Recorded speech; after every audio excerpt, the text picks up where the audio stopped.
Good morning, and welcome back to Daily Dhamma, a letter to our children.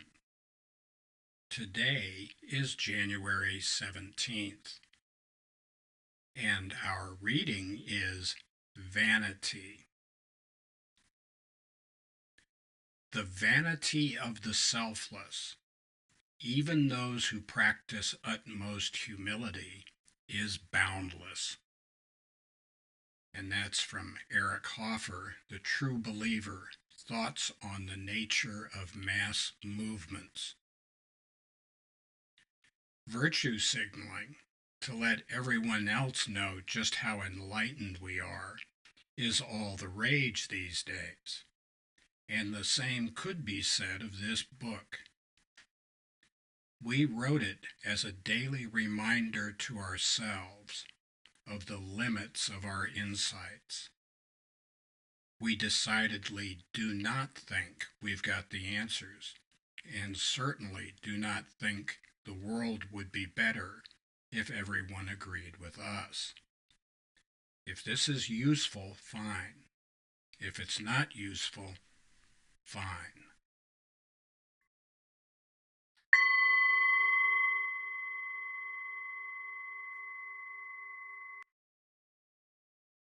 Hoffer is another frequent contributor to this. He's a guy that we really love, and he's a very interesting character too. He had no formal education, but he was a prolific writer. He wrote The True Believer in 1951, The Ordeal of Change in 1963, and Reflections on the Human Condition in 1973. And these are our favorite books of his. He was born in 1902, apparently in New York, although there's some debate about this. His parents were from Alsace-Lorraine, but he spoke with a Bavarian accent his whole life. Born in 1902 and died in 1983.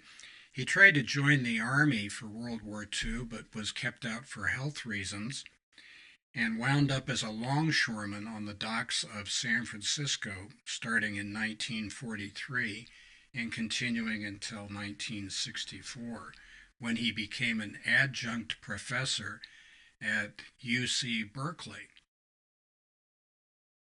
He continued as a professor until 1970 when he quit, and a lot of people wanted him to become a public figure, a public intellectual, which he declined. He said, "Any man can ride a train, only a wise man knows when to get off."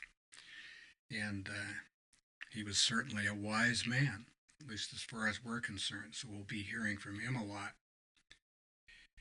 The theme this month is humility, and one of the opposites of humility is vanity. And we are on guard to not commit that error ourselves. This book is intended for our children, our grandchildren, and our great-grandchildren, and if it's useful, we'll be very happy. But we try not to have any expectations about that. Here's a little deal on vanity versus humility. In 1958, a guy named Leonard Read wrote a great essay called I, Pencil, and in that he demonstrated that there is no one in the world who has all the skills necessary to make a simple pencil, to mine the graphite, the tin for the eraser material itself, bring in the wood, bring in the paint, spin it up, and do all that stuff. It's a classic read, and in the 1996 reprint, the introduction was written by Milton Friedman, who won the Nobel Prize for Economics in 1976 and was Thomas Sowell's dissertation advisor. Anyway, if one guy can't figure out how to make a pencil, how much less so can we figure out how to run other people's lives or society in general? Not so much.